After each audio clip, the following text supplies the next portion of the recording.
Hi everyone, I'm Andrew from Nielsen, and today I'll be showing you how to use Harvest to Home, a hot innovation funded initiative. Harvest to Home enables you to understand wider trends in produce, identify key consumer trends, engage in informed conversations with your retailers, and share data and insights throughout your business. In order to access the site, it's as simple as opening your browser and typing in www.harvesttohome.net.au, or simply Google Harvest to Home and select the first option available. Data for Harvest to Home comes from Nielsen HomeScan. You may be wondering, what is HomeScan? HomeScan is a consumer panel of 10,000 households. It is demographically and geographically representative of all Australian households. Households electronically record their purchases of all grocery goods, fresh and packaged. However, this excludes items purchased for immediate consumption and items not intended for household use, such as food service. Households report their take-home purchases from all retail outlets, such as supermarkets, greengrocers, and markets. During COVID, we have provided monthly produce updates to see how consumer trends have changed in these tough times. Let's have a look and see what's going on in October. Here you can see total produce, like other fresh categories, has continued to see volume growth since March this year, driven by a change in consumer behavior to cooking more at home to the detriment of food service. And at the beginning of October, volume growth was up 2.9% compared to the same time a year ago. Average price per kilo was up 7%.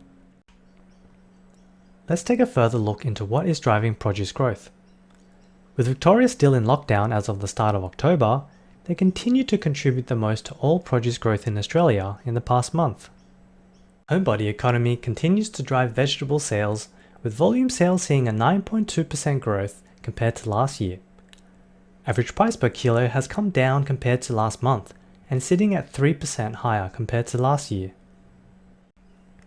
With safety and convenience continuing to be the main concern for consumers, taking a look at major supermarkets, we've seen a continual move towards purchasing more pre-packed fruit and veg rather than loose.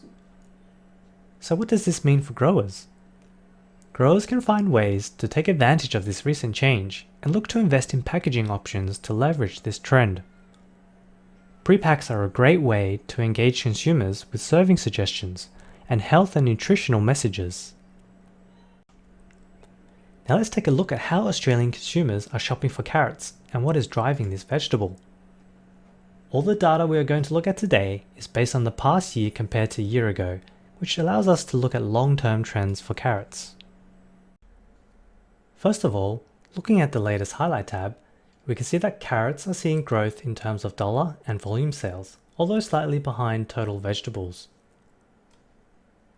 Of all 28 vegetables we capture on Harvest to Home, carrots came in at number 1 with 93% of Australian households purchasing carrots at least once in the past year.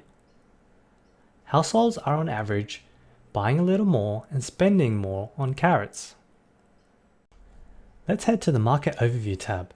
Now we'll delve into how different states are performing and how carrots are performing relative to competitor vegetables. Looking at states, Western Australia tops dollar growth, while Queensland tops volume growth. From here, we can see that New South Wales have the most opportunity as they have the lowest annual household purchases compared to all other states. They also purchased the least amount of carrots with 13 kilograms, along with Queensland.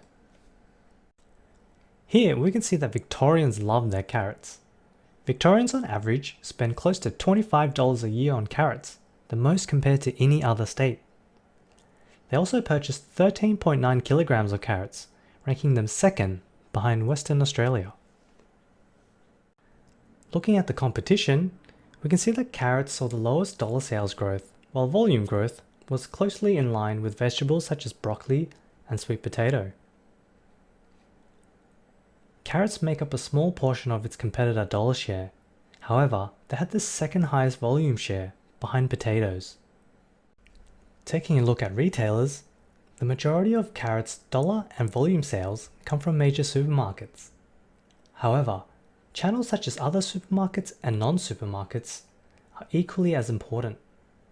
Although these channels make up a much smaller portion of sales, channels such as greengrocers and markets saw a decline in volume sales in the past year. Focusing on these channels can help drive stronger growth for carrots. The Who is Buying tab reveals that the households contributing the most to carrot sales are senior and established couples. However, when looking at demographic groups, we can see that bustling families love carrots the most. This life stage on average spent close to $30 on carrots and purchased on average 18 kilograms of carrots a year, the highest amongst all life stages. So what are the seasonal trends for carrots? In the 2-year trend tab, we can see that fewer Australians purchase carrots during summer, despite being available all year round. This is a great opportunity to grow the appeal and popularity of carrots among shoppers during summer, where it can be used in salads and even thrown on the barbie. Now let's take a look at what Australian shoppers think about carrots. Carrots is on par with the average overall, and when comparing to the vegetable average, we can see where it performs well. Here we can see shoppers are happy with carrots, rating them highly, especially for attributes such as value for money and being the right portion size. All other attributes were on par and above the vegetable average. With pre-pack seeing increased sales during COVID, pre-packaged carrots in all sizes were the most popular format for consumers, followed by loose carrots, with less than a third of these shoppers opting for this format. Looking at the triggers for purchase, the top triggers for consumers to purchase carrots were because they were healthy, easy to prepare and cook. Combining these two triggers will be a great opportunity to market carrots, especially during summertime, where carrots can be a standalone snack or add nutrition to a salad or a juice. One of the top 5 barriers for non-carrot buyers was wastage. From this data, we can see that it is important to educate consumers on how to effectively use carrots for different meal occasions, such as for salads, soups, and juices, to minimize wastage. And that's it! I hope you guys enjoyed the short video on how to use Harvest to Home. If you have any questions, please feel free to contact us. To do so, simply click Contact Us, fill out these details, and press Send, and we'll get back to you as soon as possible.